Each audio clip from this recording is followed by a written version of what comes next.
Convidamos agora André Siqueira, pela Federação Espírita de Mato Grosso do Sul, colaborador da Federação Espírita Brasileira, para que possa proferir as suas palavras. Especialista em pizza, né? Vou soltar o tempinho aqui, tá, André? Muito bonito o seu sapato. Depois que todo mundo desenvolve o tratado, né, sobra para o coitado nordestino fazer um arremate, não sei de quê, né? Porque a gente já observou diferentes quadros disso daqui, e eu vou voltar de novo. Eu estava ali sentado pensando, olha que coisa engraçada, eu só escolhi paraibanos para iniciar a frase, e vou começar com um outro paraibano. Dessa vez pela pena mediúnica de Francisco Cândido Xavier, Augusto dos Anjos. Tu não és força nêurica somente, movimentando células de argila, lama, de sangue e cal que se aniquila nos abismos do nada eternamente. És mais. És muito mais, és a cintila, chama da luz resplandecente que o mistério implacável e inclemente amortalhou na carne átria e intranquila. Apesar das verdades fisiológicas, reflexas das ações psicológicas nas células primevas da existência, tu és um ser imortal e responsável, que tens a liberdade inviolável e as leis de Deus na própria consciência. Analisando a temática do cérebro humano, desse instrumento no qual o espírito se manifesta como o filamento que vibra para emitir a luz. André Luiz, no livro No Mundo Maior, uma obra completamente dedicada à apreciação dos desatinos mentais do homem em seus diferentes reflexos no corpo e fora dele. Faz a narrativa de uma apreciação muito delicada feita pelo médico Dr. André Luiz, que do mundo espiritual tem a oportunidade de visualizar a simbiose entre dois indivíduos, um encarnado, o outro desencarnado. O encarnado assassino havia, no período da sua juventude, trabalhado para o desencarnado, de quem eu recebera o amparo de um pai.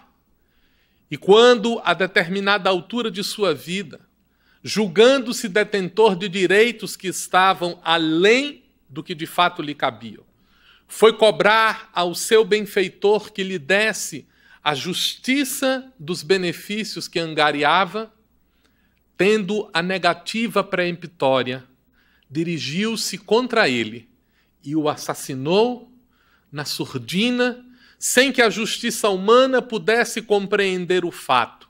Simulou a situação, ofereceu amparo à viúva, distribuiu os benefícios para os descendentes e, aparentemente sem levar nada de vantagem, seguiu adiante, ileso diante da justiça, mas com o trauma na própria consciência. Porque não podemos enganar a vida. Na melhor das hipóteses, tentamos enganar a nós mesmos. A lei é lei. E se faz inflexível porque escolheu a intimidade de nossa própria formação para expressar-se. E André Luiz, olhando aquele conluio de entidades que se movimentavam no mesmo padrão vibratório, o assassino arrependido que não sabia enfrentar a própria dificuldade, o assassinado desencarnado que não conseguia exercitar o perdão. O mentor espiritual Calderaro pede a ele que se debruce sobre uma investigação detalhada dos instrumentos cerebrais de ambos. Sim, de ambos. Porque se o corpo físico tem as suas expressões celulares, o corpo espiritual também as tem. É o registro do histórico do espírito. André Luiz identifica nos maravilhosos aparelhos sob sua observação 3 áreas diferentes. Uma área que aproxima-se dos nossos centros motores tradicionais, em que ele percebia os registros da história do nosso passado, onde estão localizadas as nossas potências automatizadas. Tudo aquilo que o passado nos ofereceu como patrimônio para seguirmos adiante, seja na forma de instintos, seja na forma de aquisições, de reações, de programas intelectuais ou emocionais que ali se depositam como um repositório para nos fundamentar a ação em relação ao que já adquirimos. Numa segunda área, orientada na região do córtex, ele identificou a movimentação das decisões presentes. Todo o conjunto de volições de que o indivíduo necessita para tomar decisões diante de sua vida. E mais à frente, nos lóbulos frontais, ele identificava uma manifestação de estruturas futuras, de convites, de promessas, de formações que estariam colocando para o indivíduo. E percebeu que ambos os indivíduos, o encarnado e o desencarnado, concentravam as suas manifestações nos elementos motores. Viviam do passado. Um grande problema que nós temos na atualidade é que sentimos dificuldades de viver o presente. Dos nossos pensamentos, muitos são reflexos do que já passou. Passamos muito tempo tentando resolver problemas impossíveis, porque se foram no passado. Se naquele dia eu tivesse dito, se naquele dia eu tivesse feito, se naquela palestra eu não tivesse desdenhado do sapato do apresentador, se naquele dia eu pudesse não ter, o que foi, foi. O que foi feito, foi feito. Não é possível voltar ao passado e alterar-lhes as manifestações. Deveremos arrepender-nos. Arrependimento significa aprender depois da experiência. O passado tem a sua lição. Há outros que, preocupados por demais com o futuro, vivem das promessas condicionantes. Amanhã, depois de amanhã, daqui a um mês, daqui a um ano, e sempre estão tentando viver no futuro. Concentram as suas atuações para além dos limites do viável. Raros conseguem viver o hoje. E quando o fazem, na maioria das vezes se detêm em preocupações transitórias. É muito comum, mormente na casa espírita, discutirmos o problema da vida após a morte. Mas tenho para comigo que o problema mais importante que deveremos discutir no nosso dia a dia é se há vida antes da morte. Porque o que tem acontecido é que não temos vivido, temos sobrevivido. Temos nos deixado satisfeito com as coisas como se elas fossem suficientes. É fácil nós percebermos a diferença entre viver e sobreviver. Desenvolvi uma técnica com o auxílio de meu pai. Quando eu tinha os 11 anos de idade, comecei a escrever um diário, no qual eu tentava, por exercício do conhecimento espírita, exercitar o domínio do autoconhecimento, como recomendava Santo Agostinho na questão 919 de O Livro dos Espíritos. Ao deitar, me perguntava: cumpri o meu dever? Não. Alguém tem alguma coisa do que reclamar de mim? Sim. Fiz o bem na medida do que eu podia fazer?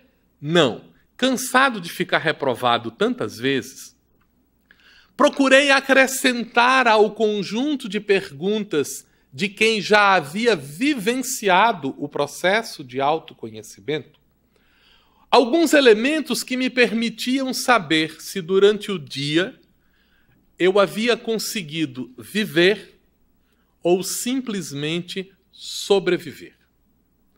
Pergunta número 1 que me fazia, como ainda faço, ainda hoje. Pergunta número 1. O que aprendi de novo? Quando a minha resposta para um dia inteiro de atividade mental, de possibilidades de aprendizado na vida era negativa, hoje eu não aprendi nada de novo. Aquilo era um sinal de que eu estava intelectualmente sobrevivendo.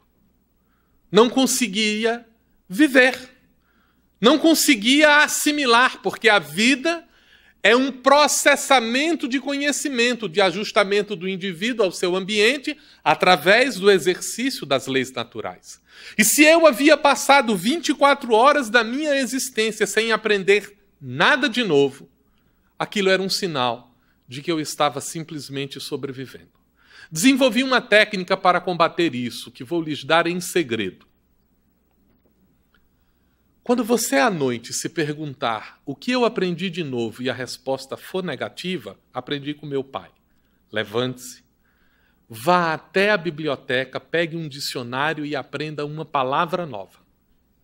Cada palavra corresponde a uma ideia, e quando eu me exponho a uma ideia nova, o mundo se abre para mim dentro daquele contexto. Tomei isso por hábito. Quando me deito, faço um levantamento de que não tive nenhuma nova ideia, não aprendi coisa nenhuma, vou ao pai dos burros e consulto uma novidade em torno daquilo dali.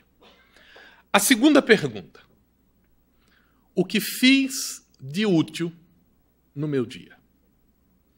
Quando eu conseguia chegar ao final do dia e me identificava como tendo sido um inútil, isso queria dizer que eu estava socialmente sobrevivendo. Eu não era um ente social capaz de oferecer nada em troca à vida, cuja conta me era apresentada diariamente. Eu, que adoro pizza, e ficava pensando quantos grãos de trigo pereceram para me dar a farinha, quantos animaizinhos sucumbiram para me dar os molhos, os temperos. E o que eu ofereci em troca? Nada. Aprendi com minha mãe. Levantava-me da cama, faço isso ainda hoje.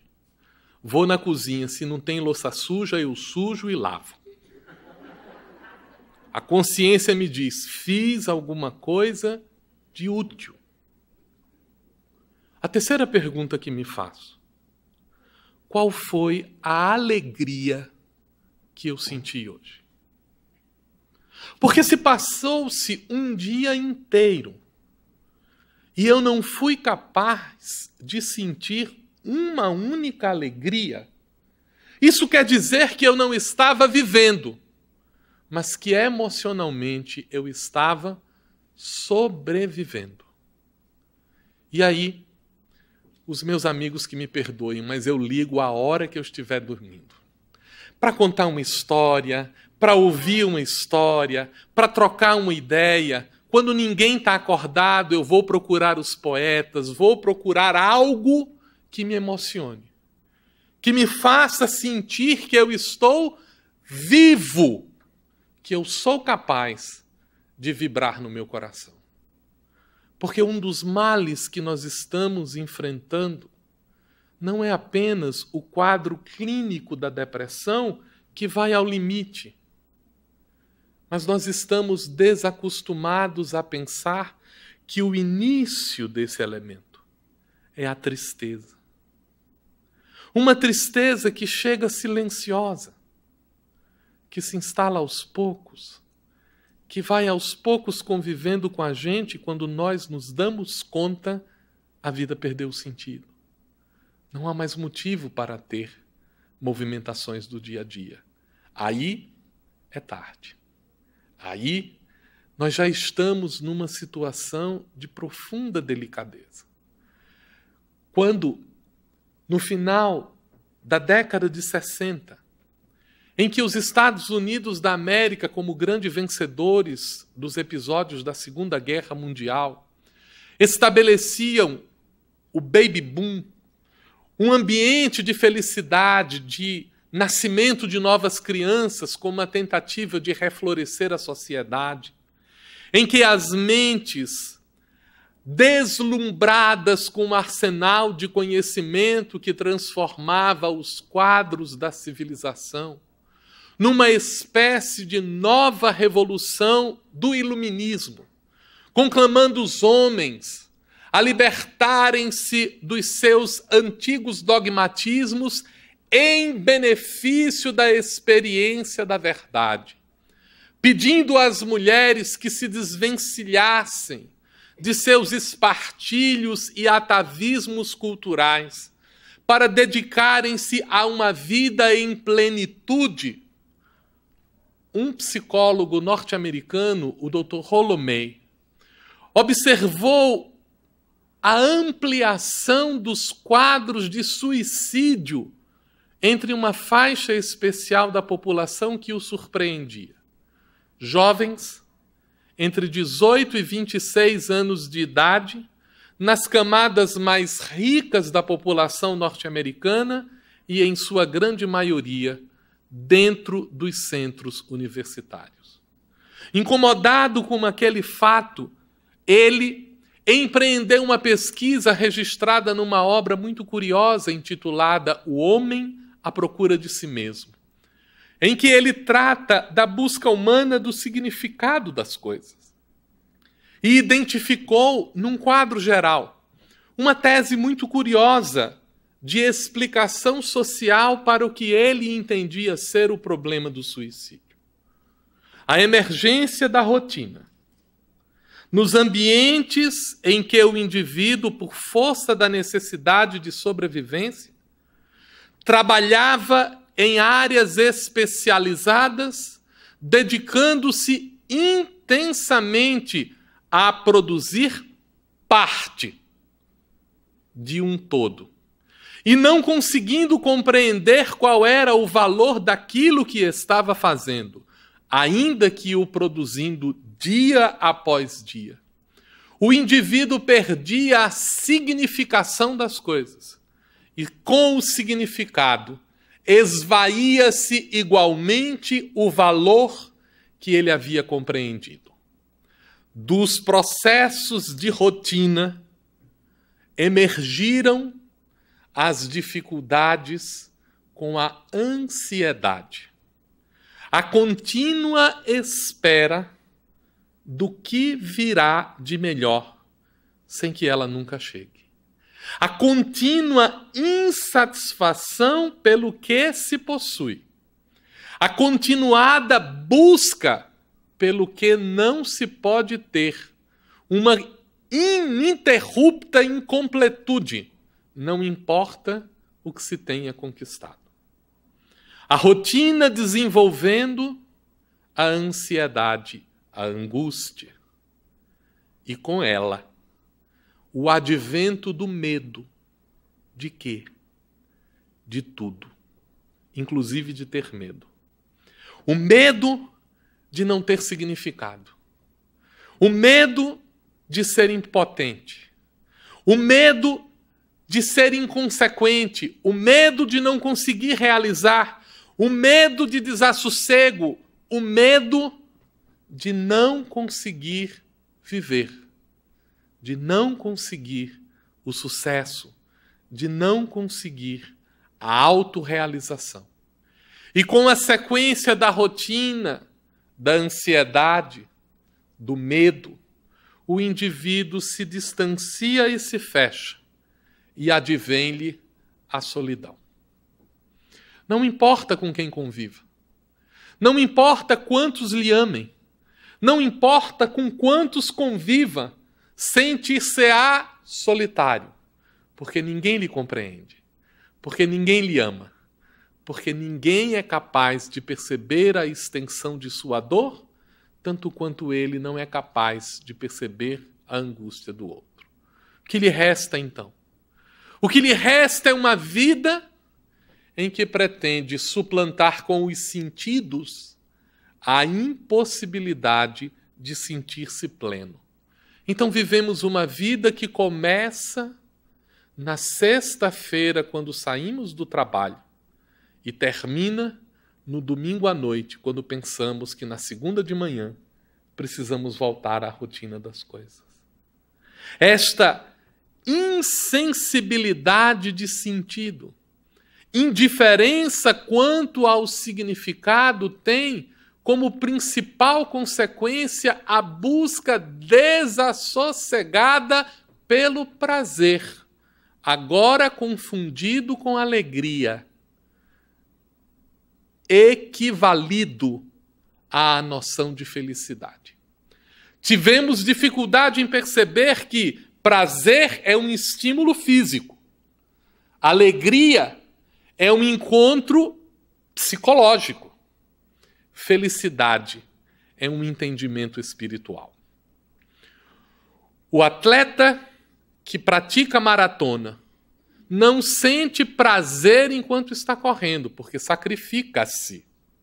O que sente é alegria, é realização do que está fazendo. Apesar da dificuldade que impõe ao próprio corpo, recupera-se na serenidade da alegria. A mãe, que dedica-se ao abandono do filho em benefício dele, para que ele parta para novos rumos, sacrifica a própria alegria em função da felicidade do outro. O que estamos fazendo na atualidade?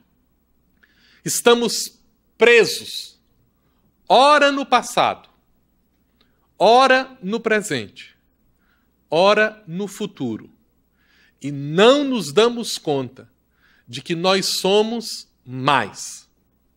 Não lama e cal que se aniquila nos abismos do nada eternamente.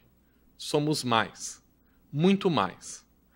Chama da luz incandescente que o mistério implacável e inclemente amortalhou na carne átria e intranquila, mas que apesar das verdades fisiológicas, reflexas das ações psicológicas nas células primevas da existência, tu és um ser imortal e responsável, que tens a liberdade inviolável e as leis de Deus na própria consciência, é a lição do poeta, conclamando-nos a buscar os verdadeiros valores da vida, vivendo-a, não apenas sobrevivendo.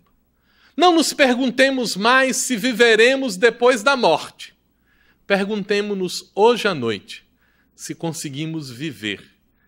E à medida em que nos sentirmos vivos, estaremos distanciados dos quadros de depressão.